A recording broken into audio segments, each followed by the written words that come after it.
திசையில எவனுக்கு முடிவுன்னு தெரிஞ்சுக்க வழி இருக்கா? இவன் பறக்கிற திசையில தெரிகிற எதிரிய முடிச்சிட்டு மன்னவ போல் சிரிப்பான்.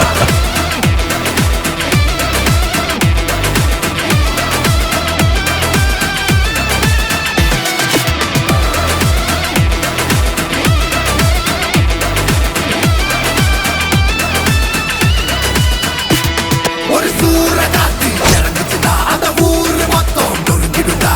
நேர நின்னு மறைச்சவல்லா மண்டிய போட்டுட்டு மன்னிப்பு கேட்டுடு. ஏன்னா இவ வரலாற பார்த்து நடிக்கிற ஆள்